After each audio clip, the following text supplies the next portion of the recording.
получается из-за того, что с двух сторон отбойники, как бы 3 ряда, вот этот ряд.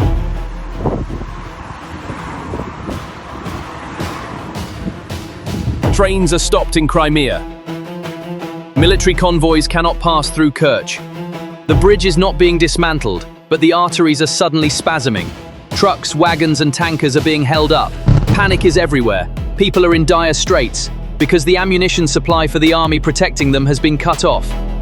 Explosives and fuel destined for Crimea are stuck at stations on the Russian mainland. People are looking on with concern because the next alarm could completely close the Kerch bridge. And both Russian residents and the Russian army in Crimea are aware of this. So, is it necessary to destroy a bridge to take it out of the game? You don't necessarily have to destroy a bridge to take it out of the game. The inability of Russian trains to pass through to Crimea safely, the ban on dangerous cargo, lanes closing for minutes at every alarm, and a single underwater explosion keeping engineers chained to their desks for months. All of this explains how Ukraine paralyzed the Kerch bridge in just 3 strikes. According to Vasyl Malyuk, head of the Ukrainian security service, the Kerch bridge is currently operating at limited capacity. In particular, vehicles weighing over 5 tons are not permitted to cross. In other words, the bridge is unusable for military logistics. However, to understand this breaking point more clearly, we need to rewind the film. Ukraine carried out 3 successful attack operations targeting the Crimean bridge between 2022 and 2025. In October 2022, the first major explosion shattered the road deck. Fuel tankers on the side of the road caught fire. Traffic was partially restored shortly afterward. But the bridge entered a cautious operational regime for the first time, lasting for months. The second blow came in July 2023. The attack was carried out from the sea by the 13th Main Directorate of the Military Counterintelligence Directorate of the Ukrainian Security Service. Approximately 200 surface-type unmanned sea vehicles were used in the operation. Road sections were damaged again, and repairs took months. Fully reopened, announcements always came with a caveat: speed limits, weight restrictions, and phased traffic flow. And on June 3, 2025, an underwater attack this time targeted the bridge's support structure. 2 explosions, each equivalent to 100 tons of TNT, occurred. The confirmation of the underwater method signaled a technical adaptation continuing from previous surface drones. Open sources showed that new routes had been found despite boom barriers blocking approach angles to the bridge. This indicates not the continuity but the uncertainty of the attacks, which has now infiltrated the defense plan. While the Ukrainian Security Service claimed responsibility for the attack, the bridge was closed and reopened several times that day. The next day, traffic restrictions were tightened again. These 3 strikes solidified a fragile reality rather than causing destruction. Even when we say we are open, questions of how and to what extent began to cast a shadow over every convoy. Repairing the bridge is easy, but who will ensure the risk for that bridge? Even if the bridge appears to be technically operational, another invisible meter has come into play on the ground. Reliability. The true strength of a logistics artery cannot be reduced to the simplicity of, did it pass or not? The trio of predictable passage, acceptable risk premium, and the capacity of alternative routes determines the overall impact. This is why the British Defence Intelligence Assessment in late 2023 was so harsh. The bridge had become a security burden for Moscow. Defence elements connecting air to land and sea to shore were locking in personnel and firepower needed on other fronts via the Kerch Strait. Civilian sector steps also underscored this assessment. The gradual shift of heavy truck and fuel traffic to ferries revealed the fragility behind the official narrative. Is the word open always reliable in military parlance? On the ground, day by day, even hour by hour, alarm closures became the new normal. Closures lasting a few hours took a toll on drivers' nerves more than the bridge's concrete.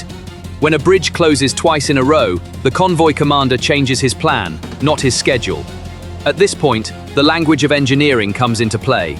Every impact affecting the support structure triggers a reassessment of static and fatigue calculations. This means additional inspections for heavy hazardous loads, reduced speed limits, and new checks after every tremor. There is no destruction, but there is an uncertainty eroding the safety margin. In other words, it is not a part of the bridge that is damaged, but its functionality. Would a military train cross that bridge without an engineer's signature? By spring 2024, the picture became clear. Due to hazardous cargo restrictions, over 2,000 tanker cars were stranded on the North Caucasus Railway for weeks. The solution was to increase ferry and tanker shipments. The message on the table was clear. The everything goes through the bridge era was over. Ukrainian SBU head Vasyl Malyuk stated in March 2024 that the bridge was not actually being used to transport ammunition, with the daily number of trains dropping to 4-5, primarily carrying passengers. During the same period, the OSINT community Molfar reported that they had not observed any freight trains carrying military equipment in satellite images. While some of these claims were dismissed as propaganda by opposing media, the behavior on the ground spoke volumes on its own. So where is Russia's logistics breathing from? The answer becomes clear when following the map along the southern coastal strip. The lines stretching from Taganrog to Mariupol and from Berdyansk to Melitopol were rapidly put into operation throughout 2024-2025. In some areas, complete reconstruction was carried out, while in others, improvements were made. However, these alternative routes closer to and more exposed to Ukrainian fire. In other words, every gain is balanced by another risk. The strategy of reducing dependence on Kerch looks smart on paper, but in practice, it comes with a high insurance premium.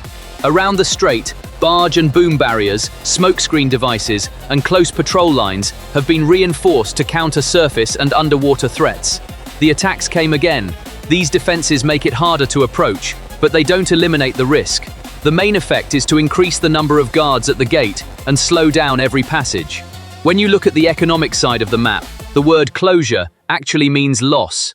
When a convoy waits in Kerch, the alternative railway line is not just a line on a map, but a cost curve. Fuel, shifts, spare parts, camouflage, escorts, fatigue. Every hour spent waiting at the dock for fuel transferred to ferries and tankers translates into delays elsewhere in the war. The lanes that open and close with every alarm create an artery that seems to exist and not exist at the same time. At this point, the strategy boils down to this question. Is it cheaper to keep the bridge open or to build a new logistics infrastructure without considering the cost? For a moment, we step onto the bridge. Concrete, steel, and cables. But the war is not about the material, it's about the system. When an underwater explosion raises suspicions about structural integrity, parameters such as hazardous materials, speed, and axle pressure are recalibrated on the railway side. On the road, heavy trucks and fuel tankers are either restricted to specific time windows or redirected entirely to the sea. A bridge that appears open on paper is downgraded to high-risk variable status in planning software. This does not mean you have lost the bridge. It means you have lost predictable capacity. Is ammunition transported according to a schedule or according to tactics? This is precisely where political rhetoric lags behind. Official bulletins quickly circulate the phrase, "Traffic has been reopened," while kilometer-long queues in the summer heat are dismissed as delays.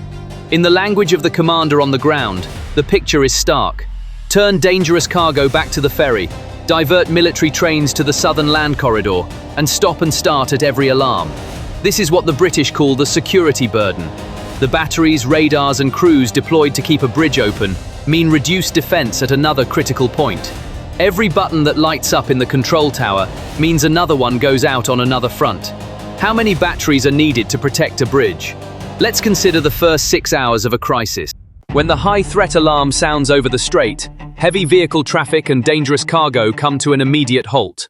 Passengers and light vehicles move intermittently at a slow pace. The emergency share from Crimea's internal depots is activated. Ferry terminals become congested, and the tanker schedule is expanded. In the following hours, the southern land corridor increases its role as a substitute. But those routes also mean more surveillance, more escorts, and more stop-and-go traffic. By the 24-hour mark, the flow of ammunition and fuel to the front lines becomes unpredictable. The tactical tempo slows, and fire intensity shifts from hourly plans to daily plans. This scenario is not played out once, but repeatedly with each alarm. A voice of objection will rise. But the bridge is still there. Vehicles are passing. Can't you see? Yes, the bridge is still there in the photo. Yes, civilian traffic continues most days. But the issue is not how many vehicles passed, but what cargo, at what speed, and with what security margin. Restrictions on hazardous cargo, such as fuel and ammunition. the reduction of military trains, the prioritization of passenger-focused traffic. Each of these may seem small individually, but together they paint a larger picture. Functional loss has occurred without destruction. This is not a hit-and-forget strategy. It is a hit-and-slow-down strategy. Returning to the psychology on the ground, the Kerch Bridge was portrayed as one of Putin's personal symbolic projects. Therefore, every alarm is not just a disruption of a route, but also of a narrative. The legitimacy narrative built around the connection between Crimea and the Russian mainland stumbles with every logistical setback. But Moscow is taking countermeasures, expanding the southern land corridor, layering air and sea defenses around Kerch, increasing barge and boom barriers, activating smokescreens more frequently, and managing the passage regime in a dodge-and-avoid manner. Each of these measures transforms the bridge from a static structure into a dynamic security project. And that is precisely where budget, planning, and time begin to be consumed. When we look at the operational results, the picture becomes clearer. As artillery and UAV density increases on the southern front, the railway backbones shift from Crimea to the coastal strip, alters the geometry of resupply. This shortens distances at some points while increasing exposure to fire threats at others. Every disruption in the synchronization between railway transfers and ferry tanker operations means that high-volume fire plans are being pushed back in certain sections of the front. When the hourly rhythm of supply shifts to a daily rhythm, the sound of artillery fire grows fainter. This is why headlines like "The bridge wasn't destroyed, but it was lost for military purposes" are not alone. While some independent and opposition publications explicitly state this, mainstream news agencies' coverage of current events also paints a similar picture of the actual outcome. Another critical detail is the mindset of decision-makers. The road bridge is constantly in the public eye as part of daily life. One day there is a partial closure, the next day there are queues, the next day there are videos. The public does not see the difference between "the bridge is working" and "the bridge is safe." Meanwhile, the logistics planner increases the risk factor after each alarm cycle. Even if the engineer says "controlled passage," the soldier demands predictability. It's not the drop that spills the bucket, it's the rhythm of the drops. And an artery with a disrupted rhythm is considered virtually closed in war.